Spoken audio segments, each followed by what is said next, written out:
George Lucas'ın yazdığı bilinen Episode 7, 8 ve 9'un taslaklarında Darth Maul ana kötü olarak tasarlanmıştı. Peki ama George Lucas neden Darth Maul'a bu kadar önem vermişti? Darth Maul zayıf ve güçsüz bir Sith Lord'u değil miydi? Bugün kanon bilgileri baz alarak Darth Maul'un bilinen dövüş eğitimlerine, Force kullanma becerisine ve en önemlisi ne kadar tehlikeli bir Sith Lord olduğuna ufak bir bakış atacağız. Lafı daha fazla uzatmadan başlayalım. Darth Sidious'un Darth Maul'u çırak olarak almaya karar vermesinde kuşkusuz Darth Maul'un savaşçı bir kabilede doğmuş olması önemli bir etkendi. Darth Maul ırkının ve kabilesinin verdiği avantaj sayesinde doğuştan savaşçıydı. Doğuştan savaşçı olması sayesinde aldığı eğitimle beraber daha dayanıklı ve fiziksel olarak güçlü bir Sith Lord'un ortaya çıkmasını sağlamıştı. Buna ek olarak Darth Sidious'un Darth Maul'a verdiği dövüş eğitimi kolay kolay görünebilecek bir eğitim değildi. Hemen hemen bütün dövüş formlarında eğitilmişti. Ama onu daha çok iki dövüş formu öne çıkarıyordu. Bunun ilki 6. dövüş formu olan Niman'dı. Niman formu hemen hemen bütün dövüş formlarının ortak meleziydi.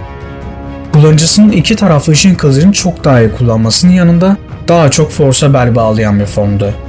Niman formunun kötü yönü tek başına oldukça etkisiz bir dövüş formu olabiliyor olmasıydı. Darth Maul'a asıl üstünlüğünü veren dövüş formu 7. dövüş formu olan Juo'ydu. Jedi'ların kesinlikle kullanmaması gereken bu teknik agresiflik, merhametsizlik üzerine kuruluydu. Ve en önemlisi duyguların aktif olarak kullanılmasını gerektiriyordu. Juo formundayken Darth Maul'un hareketleri tahmin edilemez hale geliyordu. Ancak dikkatli olunmazsa kullanılması en tehlikeli dövüş formu da buydu.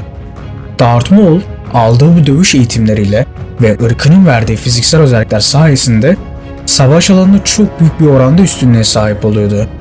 Bu da Force'tan ziyade yakın dövüşü tercih etmesine neden olmuştu. Son raddede Darth Maul'un karşısına çıkan Jedi'lar neye uğradığını şaşırıyordu.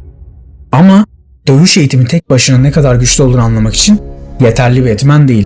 Force arasındaki bağı da incelememiz gerekiyor. İnternette ufak bir araştırmayla Star Wars karakterlerinin midi-chlorian sayısına ulaşabiliyoruz. Ve bu bilgilere göre Darth Maul'un midi-chlorian sayısı oldukça düşük. Ama şunu unutmamak gerekir ki bunlar resmi yani kanon bilgiler değiller. Fanların tahminlerine göre yapılmış sayılar bunlar ve o kadar da kulak asmamak gerekiyor. Darth Maul sanıldığının aksine Force konusunda oldukça iyiydi. En basitinden yakın dövüşte daha etkili olabilmek için Force'un yardımını sürekli kullanırdı. Sith'lerin klasik hareketi olan Force bombası gibi hareketleri de rahatlıkla yapabilirdi. Yine çok az Force kullanıcısına olan gelecekle ilgili öngörüler görme yeteneği de kendisinde görülmüştü. En önemlisi Darth Maul tamamen karanlık tarafla bütünleşmişti.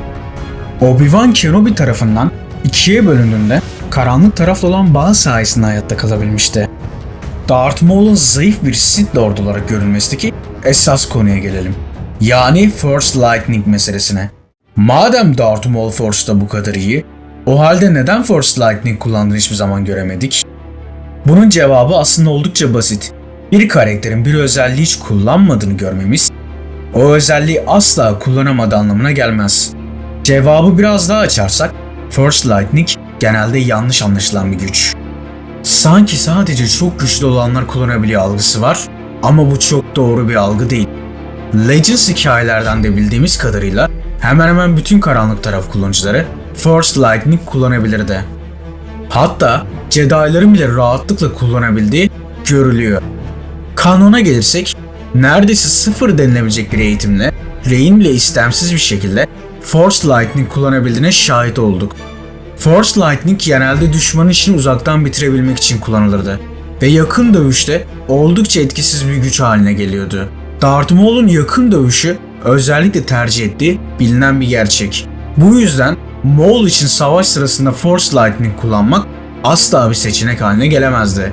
Şu ana kadar Darth Maul'un hem fiziksel hem de Force anlamında güçlü bir Sith Lord olduğunu gördük. Ama gerçek bir Sith Lord'u sadece bunlardan oluşmaz. Bir Sith'in olmazsa olmaz özelliklerinden olan kurnazlık, entrika ve yöneticilik ne alemde peki? En önemlisi Darth Maul ne kadar tehlikeliydi? Darth Maul Galaktik Sith İmparatorluğunu kuran Darth Sidious'un ilk öğrencisiydi. Maul çocukluğundan itibaren düzenli olarak ustasının yanında eğitim görmüştü. Eğitimleri sırasında Bizzat Darth Sidious, Moğol suç örgütleri kurup yönetmeyi, savaş taktiklerinde uzmanlaşmayı, aldatma sanatında ustalaşmayı ve makyavelist olmayı öğretmişti. Darth Maul'u bildiğimiz çoğu Sith Lord'undan farklı yapan şey tam olarak buydu. O Jedi geçmişine sahip olan Sith'lerden değildi. Peki ustasından aldığı eğitimlerle neyi başardı? Hayata geri döndükten sonra kendisini gerçek Sith olarak adlandırarak yanına bir Sith çırağı aldı. Böylelikle ikili Sith kuralını tanımadığını gösterdi. Tutsak olarak düştüğü isyancı Mandalorların başına kurnazlığı sayesinde geçebildi. Kara Güneşlerin hem ordusuna hem de ikmallerine kondu.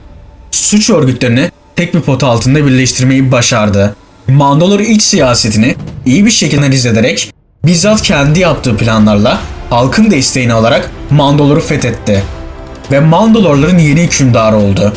Darth Sidious'un ölmüş olduğu bir senaryoda ilk çırağının önü gerçekten açıktı ve çok daha fazlasını başarabilirdi. Ama Darth Maul, Darth Sidious'un radarına girmekten maalesef kaçamadı. Çok geçmeden Darth Sidious eski çırağının kendisine rakip olmaya başladığını düşünerek Darth Maul'u bizzat yenip yakaladı. Her şey Darth Maul için bitmiş gözükse de ölüm gözleri sayesinde zorla tutulduğu hapishanesinden kaçmayı başardı. Hapishaneden kaçtıktan sonra yaptığı savaş taktikleriyle General Grievous'un droid ordusunu yenerek Grievous'u yakaladı. Yine yaptığı kurnazca plan sayesinde Count Dooku'yu da yakalamayı başardı. Darth Maul böylelikle eski ustasının en önemli iki oyuncusunu yakalamış oldu.